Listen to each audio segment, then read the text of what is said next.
നിങ്ങളുടെ ഫേവറേറ്റ് സീരിയലുകൾ ടിവിയിൽ വരുന്നതിന് മുൻപേ സൺ നെക്സ്റ്റ് ആപ്പിൽ കാണാം. ഇനി എല്ലാവർക്കും മുൻപേ കാണൂ. ഇപ്പോൾ തന്നെ സൺ നെക്സ്റ്റ് ആപ്പ് ഡൗൺലോഡ് ചെയ്ത് സബ്സ്ക്രൈബ് ചെയ്യൂ. വേറെയും പ്രശ്നങ്ങളുണ്ട് സർ. വേറെ എന്ത് പ്രശ്നമാണെങ്കിലും ഞാൻ സോൾവ് ചെയ്തോളാം സർ. എന്താ ഈ നേരത്ത്? എന്താ പറൂ? പറയാം. പ്രിയന്റെ അമ്മയെ എനിക്കൊന്ന് കാണണം. അമ്മയോട് എനിക്കൊന്ന് സംസാരിക്കണം. സർ, അമ്മയും അനിയത്തും വീട്ടിലില്ല. തറവാട്ടിൽ ഉത്സവം, അതിൽ പങ്കെടുക്കാൻ പോയിരിക്കുക. വീട്ടിലിപ്പോ ഞാൻ മാത്രമേ ഉള്ളൂ. അമ്മ ഇപ്പൊ വരുമോ? ഇല്ല സർ, ഒരാഴ്ചക്ക് ശേഷം വരൂ. കൈലാസ്, നമുക്ക് ഇവിടെ നിന്ന് പോവാം. എന്താ സർ, എന്തെങ്കിലും പ്രശ്നമുണ്ടോ? ചെറിയൊരു പ്രശ്നം. ഭൂമിക മാഡം പാർവതിയെ ഹോസ്റ്റലിൽ നിന്ന് പുറത്താക്കി.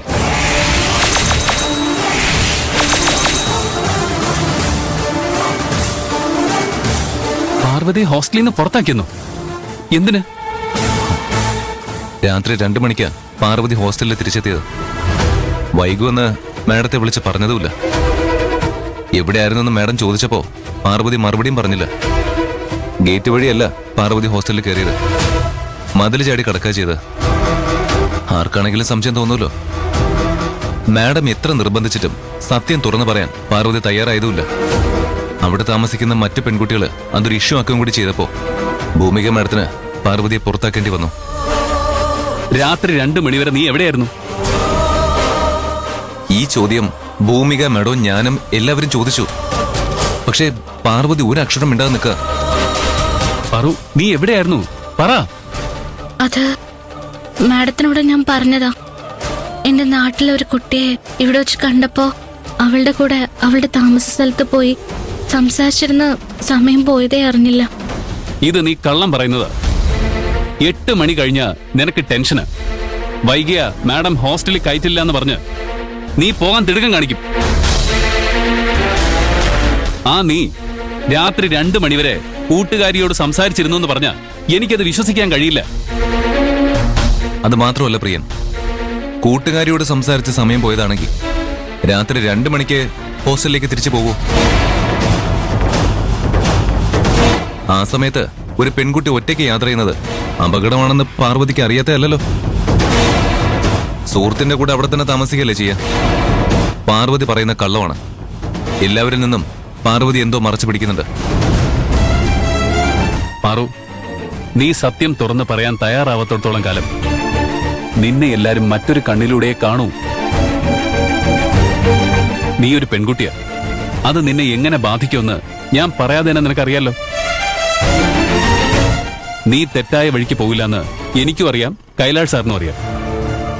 രാത്രി മുഴുവൻ തോന്നിയതുപോലെ നടക്കുന്ന പാർവതിയെ നിങ്ങൾ എന്തിനാണ് സപ്പോർട്ട് ചെയ്യുന്നതെന്ന് ആരെങ്കിലും ചോദിച്ചാ എനിക്കും കൈലാഷ് സാറിനും പറയാൻ ഉത്തരം വേണം. ഞങ്ങളോട് അല്പമെങ്കിലും സ്നേഹമുണ്ടെങ്കിൽ നീ തുറന്നു പറയ. അത് എന്റെ മുറിയിൽ താമസിക്കുന്ന മീര ഒരു പ്രശ്നത്തിൽ പെട്ടു.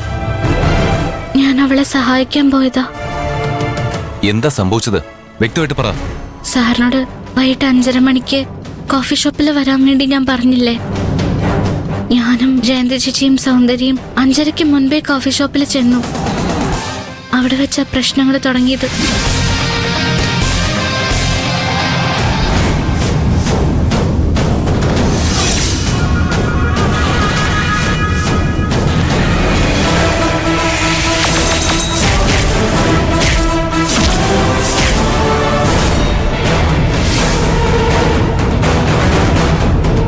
ഇതെല്ലാവരും അറിഞ്ഞാൽ മീരെ അത് മോശമായിട്ട് ബാധിക്കില്ലേ? അതുകൊണ്ടാ എല്ലാരിൽ നിന്നും ഞാൻ മറച്ചു വെച്ചത്. അത്രയും വലിയൊരു ക്രിമിനൽ ടീമിന്റെ മുമ്പിലേക്ക് നീ എന്ത് ധൈര്യത്തിലാ പോയത് പാർവതി? അവര് കുറെ പേരുണ്ടായിരുന്നു. അവര് അത്രയും വലിയ കുറ്റവാളികളാണെന്നോ ഒന്നും എനിക്കറിയില്ലായിരുന്നു. മീരെ അവര് പിടിച്ചു വെച്ചിരിക്കുന്നതും എനിക്കറിയില്ലായിരുന്നു. അവിടെ എത്തിയപ്പോഴാണ് എനിക്ക് മനസ്സിലായത്. സത്യം തുറന്നു പറയാൻ ഒരു 100 തവണയെങ്കിലും ഞാൻ നിന്നോട് ആവശ്യപ്പെട്ടിരുന്നില്ലേ? പാർവതി വായ തുറന്നില്ല. പ്രിയൻ ചോദിച്ചതും നടന്നത് മുഴുവൻ പാർവതി പറഞ്ഞു. അത് കൈലാഷ് സർ, പ്രിയൻ ചേട്ടൻ ചോദിച്ചപ്പോ എന്താന്നറിയില്ല, മറച്ചു വെക്കാൻ എന്റെ മനസ്സ് അനുവദിച്ചില്ല. എല്ലാം തുറന്നു പറയണമെന്ന് തോന്നി. പാറു, അവരിപ്പോ എവിടെയുണ്ട്? അറിയില്ല. അവിടെ നിന്ന് പോയിട്ടുണ്ടാവും. ഞാൻ പിടിച്ച വീഡിയോ എല്ലാവർക്കും അയച്ചു കൊടുക്കുന്ന കൂട്ടത്തിലുള്ള ഒരു പെൺകുട്ടി പറഞ്ഞിരുന്നു. അവൾ എല്ലാവർക്കും അയച്ചു കൊടുത്തിട്ടുണ്ടാവും. ആ വീഡിയോ കണ്ടാൽ പോലീസ് അവരെ പിടിക്കുമെന്നാ മീര പറഞ്ഞത്. പോലീസ് അവരെ പിടിച്ചെന്നൊന്നും എനിക്കറിയില്ല. പാർവതി, നീ ചെയ്തത് ചെറിയ കാര്യമൊന്നുമല്ല. മീരയുടെയും ഒരുപാട് പെൺകുട്ടികളുടെയും ജീവിതമാ നീ രക്ഷിച്ച. അത് എല്ലാവരിൽ നിന്നും മറച്ചു വെച്ചതാ പാർവതി ചെയ്ത തെറ്റ്. നിനക്കത് ഭൂമിക മാഡത്തോട് തുറന്നു പറയായിരുന്നില്ലേ? ലോൺ ആപ്പിൽ നിന്നും ലോൺ എടുക്കരുതെന്ന് ഭൂമിക മാഡം ഞങ്ങളോട് പലതവണ പറഞ്ഞിട്ടുണ്ട്. അച്ഛന്റെ ചികിത്സയ്ക്ക് വേണ്ടി വേറൊരു വഴിയില്ലാതിരുന്നോണ്ടാ മീര അവരുടെ കയ്യിൽ നിന്ന് ലോൺ വാങ്ങിയത്. നടന്നതെല്ലാം മാഡം അറിഞ്ഞാൽ എനിക്ക് പകരം മീരയെ ഹോസ്റ്റലിൽ നിന്ന് പുറത്താക്കും. ഞാൻ പുറത്തായെങ്കിലും മീര രക്ഷപ്പെട്ടല്ലോ, എനിക്കത് മതി. പ്രിയൻ, നല്ലൊരു കാര്യം ചെയ്തിട്ട് പാർവതി ശിക്ഷ അനുഭവിക്കുന്നത് കഷ്ടമാ. ഇതെല്ലാം നമുക്ക് ഭൂമിക മാഡത്തിന് അറിയിക്കണം. സത്യം പറഞ്ഞ മേഡം പാർവതിയെ വീണ്ടും അവിടെ താമസിപ്പിക്കും. വേണ്ട കൈലാസ് സർ, ഇതെല്ലാം മാഡം അറിഞ്ഞാൽ എന്നെ ഹോസ്റ്റലിൽ നിന്ന് പുറത്തുവിടുന്ന കണ്ടിട്ടും മിണ്ടാതിരുന്ന മീരെ മാഡം പുറത്താക്കും. ഞാൻ അലയുന്ന പോലെ അവളും അലയേണ്ടി വരും. അതൊരു പാവം കുട്ടിയാ. ഇതൊന്നും ആരോടും പറയില്ലെന്ന് കൈലാസ് സാറും പ്രിയൻചേട്ടനും എന്നോട് സത്യം ചെയ്യും. ദേവി ഇത് സത്യം ചെയ്യും. രണ്ടാളും സത്യം ചെയ്യും. കൈലാസ് സാർ സത്യം ചെയ്യും. പ്രിയൻചേട്ടാ സത്യം ചെയ്യും.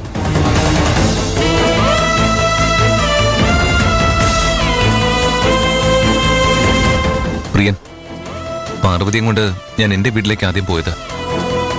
പക്ഷേ ഇവിടെ അവിടെ താമസിപ്പിക്കാൻ മമ്മി സമ്മതിച്ചില്ല. അതുകൊണ്ടാ പാർവതിയും കൊണ്ട് ഞാൻ ഇങ്ങോട്ട് വന്നത്.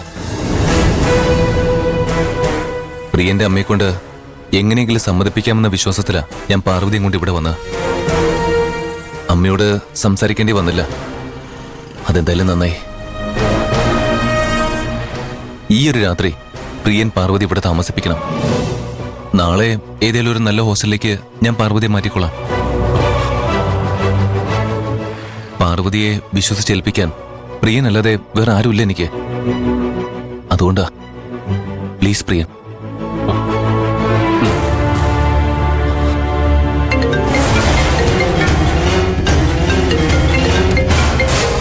ഡാഡിയാ? Hello daddy. കൈലാഷ്, നീ എവിടെയാ? ഞാനിപ്പോഴാ പാർവതിയെ സേഫായ ഒരു സ്ഥലത്തെത്തിച്ചത്. ഞാൻ ഇവിടെ നിന്ന് ഇറങ്ങാ. പെട്ടെന്ന് വാ. നിന്റെ മമ്മി ഇവിടെ കിടന്ന് പ്രശ്നം ഉണ്ടാക്കുക. നിന്നെ കണ്ടാലേ സീതയ്ക്ക് സമാധാനാവൂ. ഓക്കെ ഡാഡി, ഞാൻ ഉടനെ എത്താം.